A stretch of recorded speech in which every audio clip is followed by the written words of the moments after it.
아멘. 하나님 말씀은 출애굽기 32장 1절부터 14절까지입니다. 출애굽기 32장 1절부터 14절까지입니다.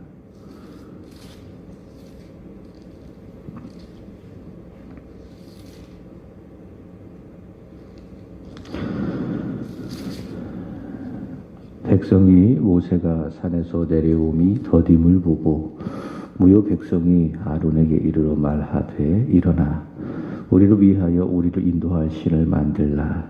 이 모세 곧 우리를 애굽 땅에서 인도하여 낸 사람은 어찌 되었는지 알지 못함이니라.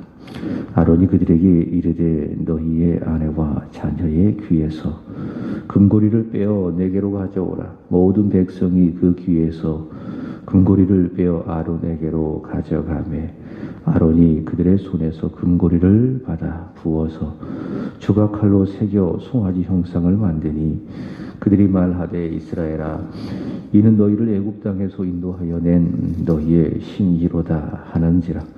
아론이 보고 그 앞에 제단을 쌓고 이에 아론이 공포하여 이르되 내일은 여호와의 절일이니라 하니 이튿날에 그들이 일찍이 일어나 번제를 드리며 화목제를 드리고 백성이 앉아서 먹고 마시며 일어나서 뛰놀더라.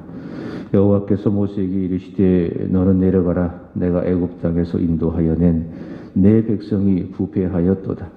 그들이 내가 그들에게 명령한 길을 속히 떠나 자기를 위하여 송아지를 부어 만들고 그것을 예배하며 그것에게 제물을 드리며 말하기를 이스라엘아 이는 너희를 애굽 땅에서 인도하여 낸 너희 신이라 하였도다. 여호와께서 또 모세에게 이르시되 내가 이 백성을 보니 목이 뻣뻣한 백성이로다. 그런즉 내가 하는 대로 오두라. 내가 그들에게 진노하여 그들을 진멸하고 너를 큰 나라가 되게 하리라.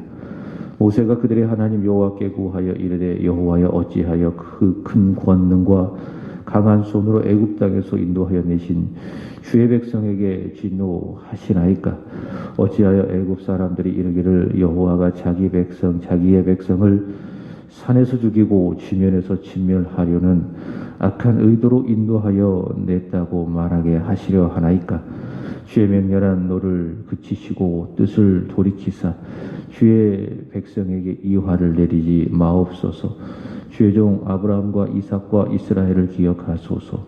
주께서 그들을 위하여 주를 가리켜 맹세하여 이르시기를 내가 너희의 자손을 하늘의 별처럼 많게 하고 내가 허락한 이 온 땅을 너희의 자손에게 주어 영원한 기업이 되게 하리라 하셨나이다. 여호와께서 뜻을 돌이키사 말씀하신 화를 그 백성에게 내리지 아니하시니라. 아멘. 오늘 우리가 함께 읽으실 말씀은 출애굽기 32장, 요한복음 11장, 갈라디아서가 끝났죠. 그 다음 말씀 에베소서 1장, 그 다음 잠언 8장입니다. 오늘 말씀의 주제는 중보자입니다. 중보자. 조금 더 자세히 말씀을 드린다면 하나님과 이스라엘 자손 그 사이에서 이스라엘 자손이 하나님께 범죄했을 때에 그들의 잘못을 하나님께 아했던 사람이 누굽니까? 오늘 본문에 보면 모세죠. 그래서 모세는 하나님과 이스라엘 자손 사이의 중보자예요. 그래서 그 중보자, 이 중보자는 모세는 상징입니다. 하나님과 우리 사이에 서서 우리를 위해서 하나님께 기도하시는 누구? 그리스도, 예수 그리스도. 그래서 오늘의 말씀은 중보자 그리스도 이렇게 잡아보았습니다. 출애굽기 19장은 하나님께서 이스라엘 자손과 언약을 맺으시며 하셨던 말씀이 등장을 합니다. 하나님께서는 그들을 보호하셔야 합니다. 독수리 날개로 그들을 보호하시고 인도하시는 겁니다.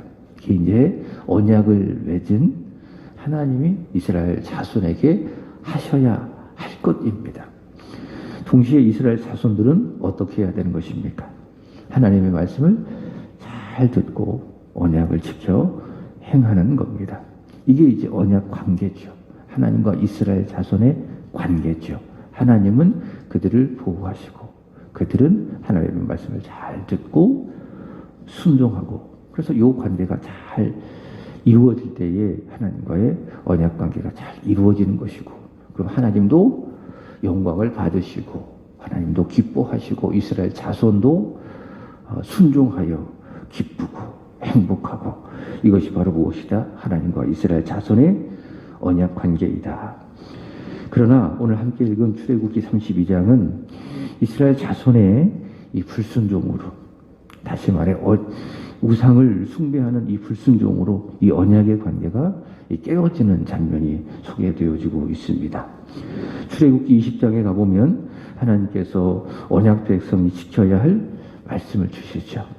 그 내용이 바로 10가지 계명의 잘 압축이 되어졌습니다. 그걸 뭐라고 이야기합니까? 10계명이라고 이야기합니다. 제1계명은 너는 나 외에 다른 신들을 내게 두지 말지니라. 이게 제1계명이에요. 그러니까 하나님만 섬겨라. 다른 신이 너한테는 없어야 된다. 칼빈이 그런 얘기를 했어요. 인간은 끊임없이 우상을, 신을 만들어내는 공장과도 같다. 이게 이제 인간의 타락한 종교성 아니겠습니까? 그러니까 인간이 끊임없이 자기의 상상대로 자기 욕심을 위하여서 신을 만들어냅니다. 근데 하나님 분명히 말씀하시죠. 하나님 외에, 여호와 외에 너에게 다른 신이 있어서는 안 된다. 제2계명은 무엇입니까? 너를 위하여 새긴 우상을 만들지 말아라. 그것들에게 절하며 섬기지 말아라. 사람들이 왜 우상을 만듭니까? 그 신을 위하여 우상을 만드는 것이 아닙니다. 누구를 위하여 우상을 만드는 겁니까? 결국엔 나를 위하여. 그러니까 우상에게 가서 섬기고 절해서 결국 내가 그 우상을 통해서 복을 받기 위하여서 사람들은 우상을 만드는 거예요. 그 우상으로 만들어진 그 신을 위하여 절대로 우상을 만드는 게 아니라는 거죠. 누구를 위하여? 나. 이게 이제 보통 세상 사람들이 우상을 섬기는 목적입니다. 그러니까 나를 위해서 그 신이 존재하는 거예요. 근데 복음은, 성경은 뭘 하고 이야기합니까? 그런 너를 벗어나라. 그러니까 자기 중심적으로 신앙생활에서는 안 돼요. 그 절대로 신앙생활이 제대로 될 수가 없어요. 자기 기분대로, 내 마음대로, 내가 처한 상황대로 신앙생활에서는 안 돼요. 초보적인 신앙생활이에요. 세상 사람들도 다 자기를 위해서 자기 중심적으로 신을 갖고 섬기거든요. 초보적인 신앙생활입니다. 그래서 성경은, 복음은 뭐라고 이야기합니까? 너를 벗어나라. 그러니까 너를 부인해라.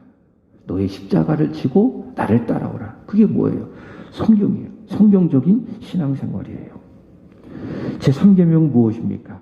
너는 내 여호와 하나님의 이름을 망령되게 부르지 말아라. 이게 이제 1계명부터 4계명 아니겠습니까? 하나님과의 관계 속에서 너는 나 외에 다른 신을 두지 말아라. 너를 위하여 새긴 우상을 만들고 그것들을 섬기며 절하지 말아라. 너는 여호와 하나님의 이름을 망령되이 부르지 말아라. 근데 오늘 말씀에 보면 이스라엘 자손들이 우상을 만들어 그것을 성경으로 말미암아 이 3가지의 계명을 다 어기는 거예요. 그래서 어떻게 된 겁니까? 언약의 관계가 깨지는 거예요.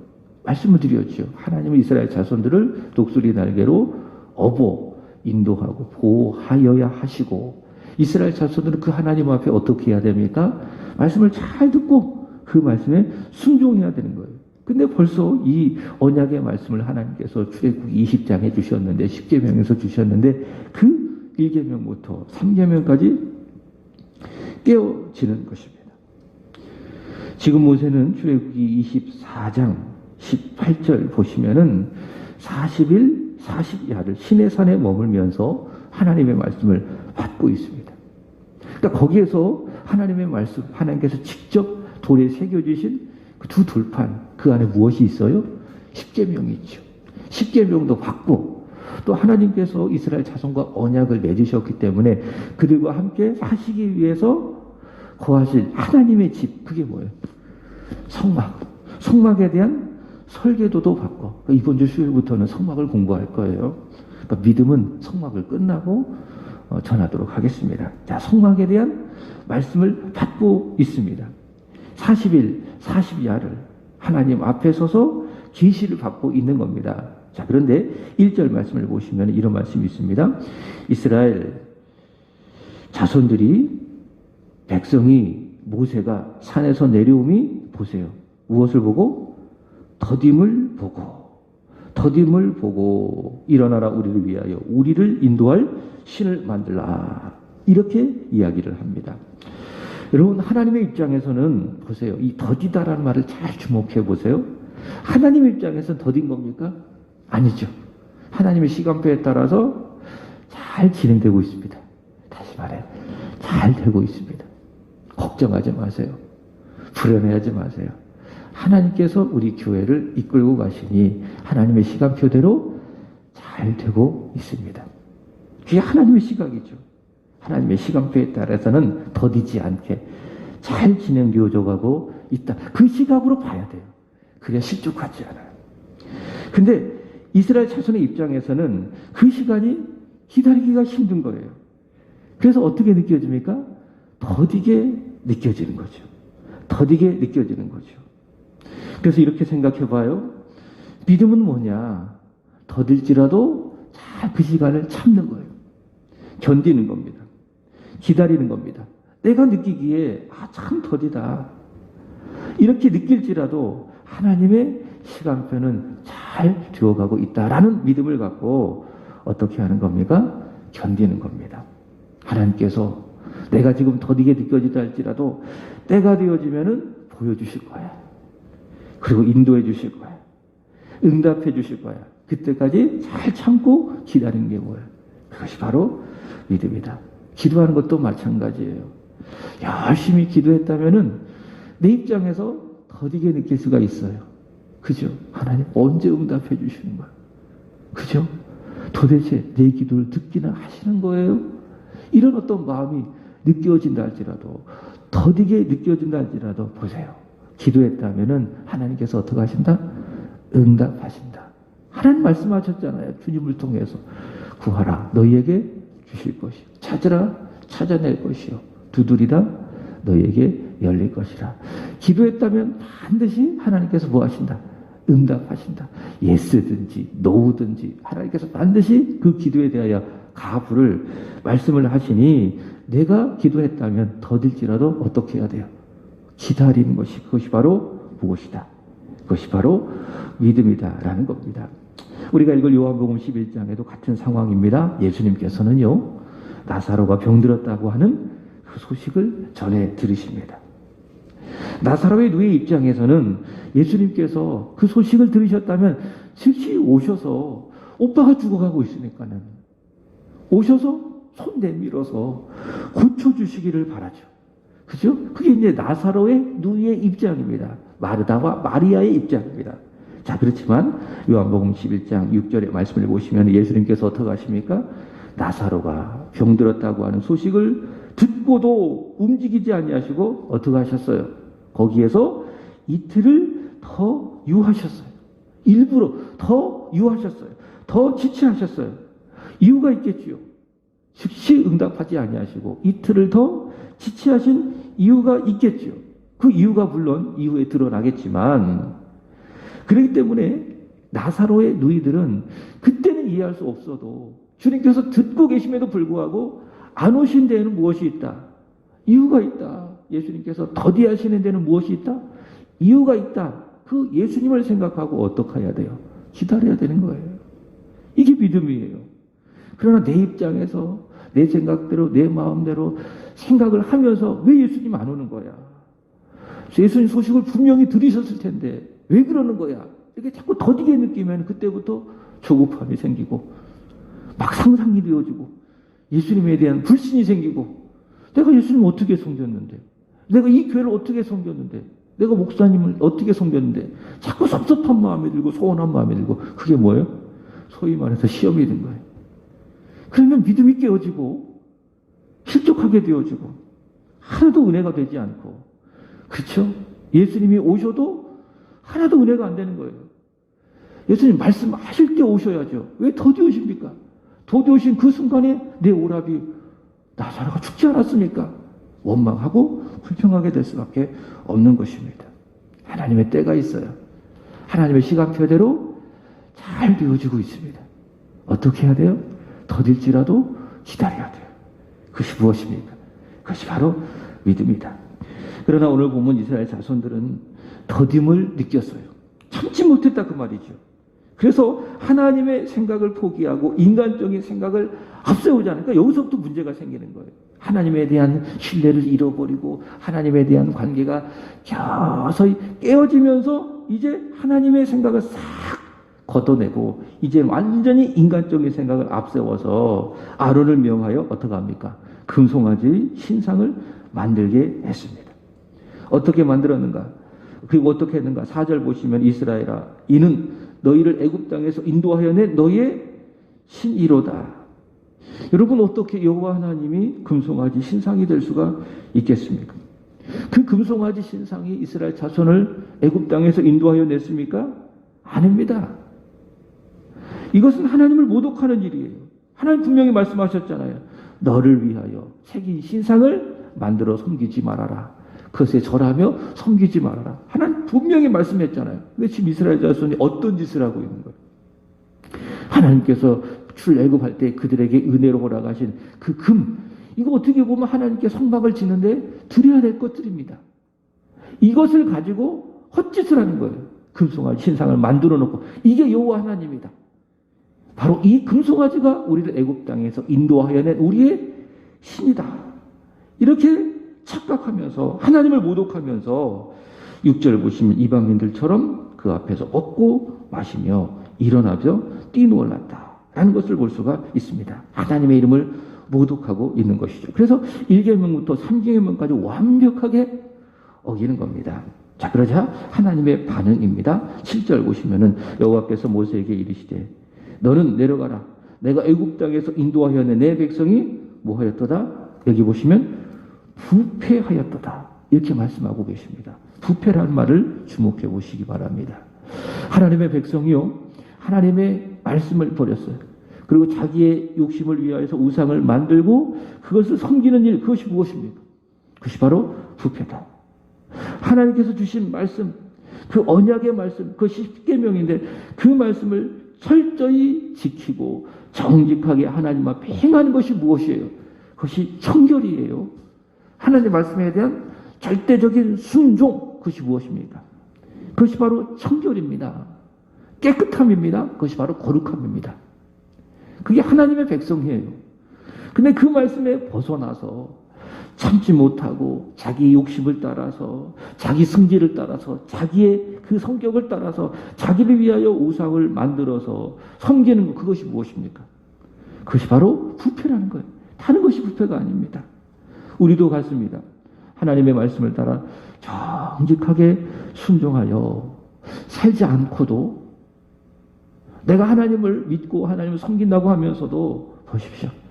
오로지 나를 위하여서 내 욕심을 위하여서 말씀과 상관없이 때로는 어기기도 하고 때로는 순종하는 것 같기도 하고 그러나 안 하고 자기 마음대로 자기 뜻대로 살아가는 게 뭐예요? 그게 부패예요. 다른 게 부패가 아니에요. 골로새서 3장 5절의 말씀을 보시면 뭐라고 이야기했습니까? 당신이 우상숭배래요. 그러니까 욕심대로 살아가는 게 우상숭배래요. 나는 욕심을 부리는 존재예요. 내 안에 있는 자아, 본질이 뭡니까? 욕심입니다. 욕심. 이번에 우크라이나와 전쟁도 결국에는 인간의 욕심이 표현이에요. 그러니까 인간은 욕심 부리는 존재예요. 탐욕적인 존재예요.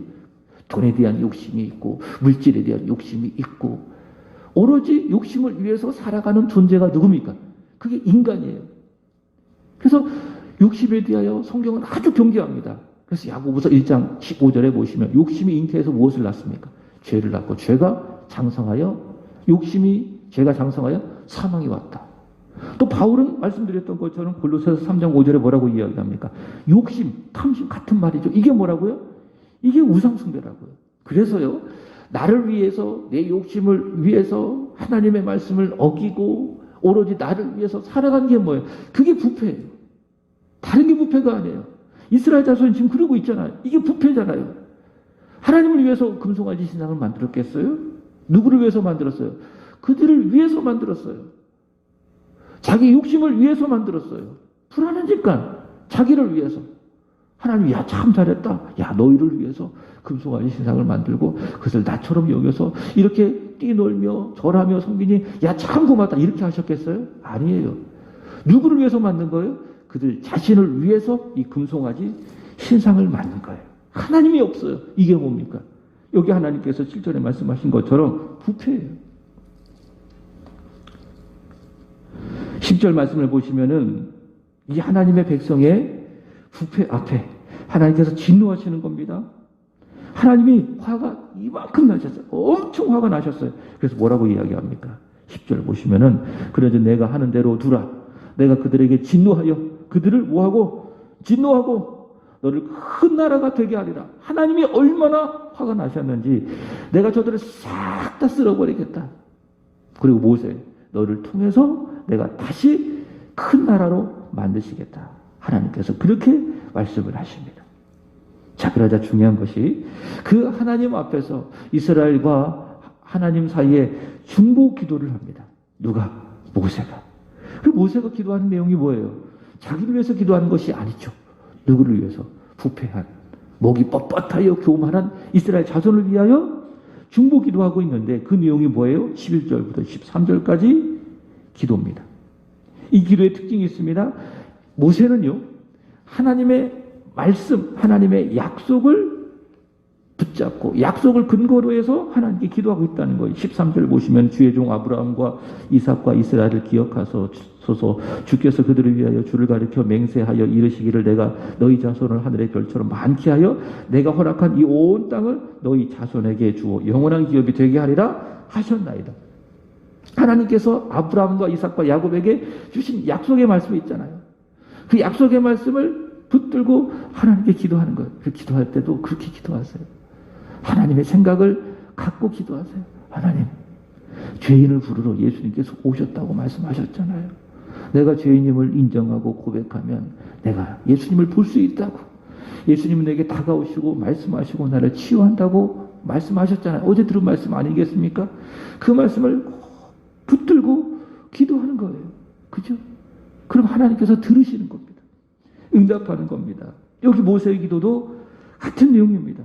하나님, 아브라함에게, 이삭에게, 이스라엘에게 반드시 이 큰 땅을 이 백성에게 준다고 약속하지 않으셨습니까? 하나님, 저들 불쌍히 여겨주십시오. 하나님께서 그들을 긍휼히 여겨주시기를 모세는 기도합니다. 자, 그러자 14절 보시면은 어떻게 하십니까? 여호와께서 뜻을 돌이키사 그들에게 말씀하신 화를 내리지 않으십니다. 이 모세의 기도는 하나님과 이스라엘 자손 사이에 중보자로서 드린 기도고요. 서론에 말씀드렸던 것처럼 이는 하나님과 우리 사이에서 우리를 위하여 기도하고 계시는 누구? 중보자 예수 그리스도의 그 기도. 그 기도를 그림자로 보여주고 있습니다. 우리는 이스라엘 자손들처럼 부패하고 목이 뻣뻣하고 번제할 때가 있습니다. 그게 우리입니다. 그래서 어제 말씀을 드렸잖아요. 교회는 믿음의 공동체이고 동시에 어떤 공동체라고요? 죄인들이 모인 죄인의 공동체라고요. 그 교회는 완벽할 수가 없어요. 옥사를 포함해서 모든 성도들이 다 같은 하나님 앞에서의 죄인입니다. 그래서 우리도 이스라엘 자손들처럼 부패할 수 있어요. 목이 뻣뻣할 수 있어요. 하나님의 진노와 진노를 살 수 있어요. 그게 우리입니다. 그러나 그런 우리를 위하여서 하나님과 우리 사이에 누가 계십니까? 중보자가 계세요. 그분이 누구십니까? 예수 그리스도. 그래서 예수 그리스도 뭐하고 계세요? 하나님 보좌 우편에서 범죄한 나를 위하여서 기도하고 계세요. 그게 중보 기도예요. 예수 그리스도의 중보 사역이에요. 나를 위하여 그리고 교회를 위하여 하나님과 우리 사이에서 기도하고 계십니다. 그래서 하나님께서 우리가 범죄할지라도 우리가 회개하면은 우리의 기도를 들으시고 우리를 용서해 주시는 것이 아니라 하나님과 우리 사이에서 중보하고 계시는 예수님의 기도를 들으시고 우리가 회개할 때에 용서해 주시는 거예요. 그러니까 내가 회개 기도해서 용서해 주시는 것이 아니에요. 내가 회개 기도하면 하나님과 우리 사이에 중보자께서 우리를 위하여 기도하고 계시니 아버지 하나님께서 그 기도를 들으시고 우리를 용서해 주시는 것입니다. 그래서 우리는 늘 회개하고 기도할 수 있고 동시에 부족하고 이스라엘 자손들처럼 범죄할지라도 회개하며 하나님께 담대히 나가기만 한다면 중보자 예수 그리스도께서 우리를 위하여 기도하시고 우리는 담대함을 얻어서 다시 회복할 수 있는 것이죠. 에베소서 1장의 말씀을 보시면 그 중보자 대신 그리스도 안에 있는 복이 무엇인가 말씀하고 있습니다. 그것은 무엇인가? 중보자 안에 있는 우리에게 주신 하나님의 복, 그것은 무엇인가? 성부 하나님께서 우리를 선택하신 것입니다. 그리고 예수의 피로 우리가 거룩하게 된 것, 성령으로 인쳐진 것, 무엇입니까?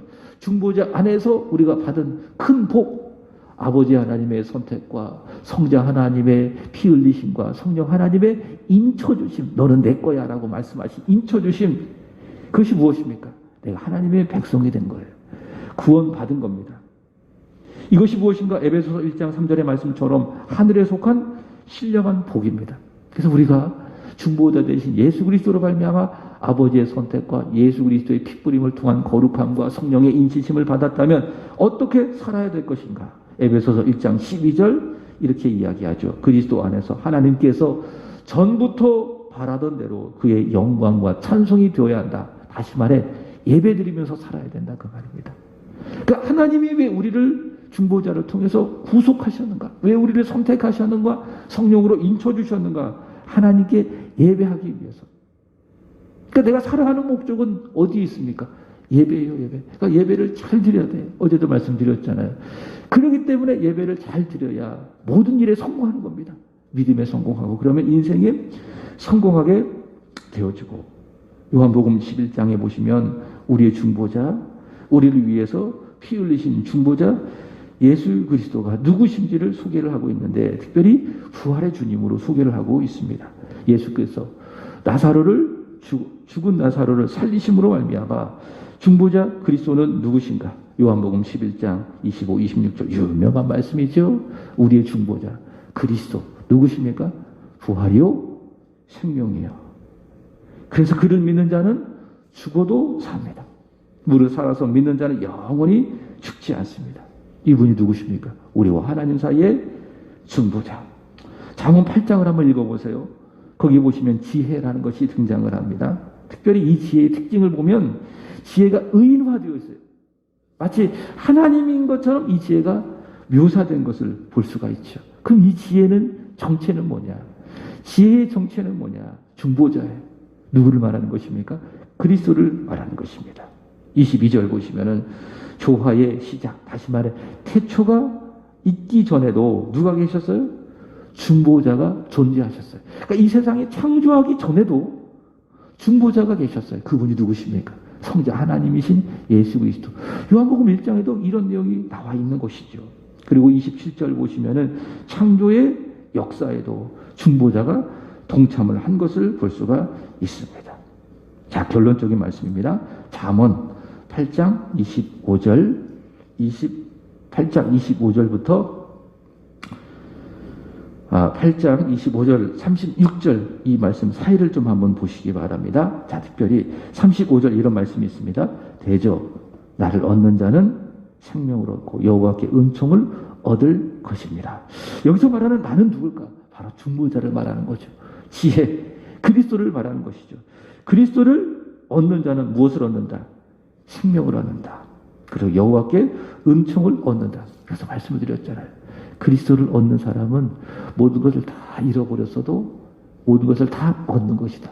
그러나 그리스도를 잃어버린 자는 모든 것을 다 잃어버렸어도 그리스도를 얻는 자는 모든 것을 다 잃어버렸어도 모든 것을 다 얻는 것과 다름이 없다. 왜 그렇습니까? 생명을 얻기 때문에. 그리고 여호와의 은총을 얻을 것이기 때문에. 그러나 36절 보시면은 나를 잃는 자, 누구를 말하는 겁니까? 그리스도. 중보자를 잃어버리는 자는 자신의 영혼을 해하는 자라. 이렇게 말씀하고 있습니다. 하나님과 우리 사이의 중보자. 누굽니까? 그리스도. 그리스도를 사랑하십시오. 그리스도를 믿고 의지하며 살아가는 저와 여러분이 되기를 축복합니다. 기도하겠습니다. 참 좋으신 주님, 중보자 예수께서 하나님과 우리 사이에 계셔서 늘 우리를 위하여 하나님 앞에 기도하고 계시니 안심이 됩니다. 감사합니다. 혹 우리가 이스라엘 자손들처럼 범죄하여 내 욕심을 따라 부패하며 목이 뻣뻣한 인생을, 악한 인생을 살아간다 할지라도 하나님, 우리 사이에 중보자 그리스도 예수께서 우리를 위하여 기도하고 계시니 하나님의 진노를 푸시고 우리를 다시 한번 받아주시고 우리가 다시 일어설 수 있도록 기회와 은총을 주시나이다. 감사합니다. 이 중보자 그리스도를 더 의지하여 그로 말미암아 생명을 얻고 여호와께 은총을 얻으며 더 주를 위하여 내 욕심을 따라 살아가는 것이 아니라 하나님의 말씀을 따라 순종하며 살아가는 우리 인생이 되게 하여 주시옵소서. 하나님, 오늘은 일구역을 위하여 기도드립니다. 이성기 권사님, 남이, 진홍 호남, 본경 은솔, 김혜원 권사님, 이소정, 이송수, 이필려 집사님 두 손으로 축복하시고 예성이 예찬 외에도 하나님께서 복을 주시기를 간절히 원합니다. 하나님, 이들의 믿음이 떨어지지 아니하게 하시옵소서. 기도하는 일을 쉬지 아니하게 하여 주옵소서. 예배하고 하나님을 섬기고하는 그 일에 더 열심을 내게 하시옵소서. 그래서 중보자를 통하여 받은 하나님의 은혜의 목적을 이루어가는 저들의 삶이 되게 하여 주옵소서. 가정을 지켜주시고 자녀를 지켜주시고 사업과 일터에 하나님의 은총을 복을 내려주시기를 간절히 원합니다. 축복하여 주시옵소서. 하나님, 김혜영 권사님 주님 앞에 드려진 1000번째 기쁘게 받아주시기를 원합니다. 하나님, 기도의 부흥이 있게 하시옵소서. 성령 하나님의 역사로 말미암아 교회의 부흥, 하나님 나라의 부흥, 권사님의 모든 사업이 삶의 부흥이 있게 하여 주시옵소서. 이 시간 기도하기를 원합니다. 기도하는 이 시간 믿음으로 기도하게 해주시고 혹 하나님이 기도했다면 반드시 들어줄 것인데 더딜지라도 조급해하지 아니하게 해주시고 참고 기다리며 하나님의 때에 최고의 좋은 곳으로 응답받는 우리 모두, 특별히 우리 집사님 되게 해 주시옵소서. 예수 그리스도의 이름으로 축복하며 기도합니다.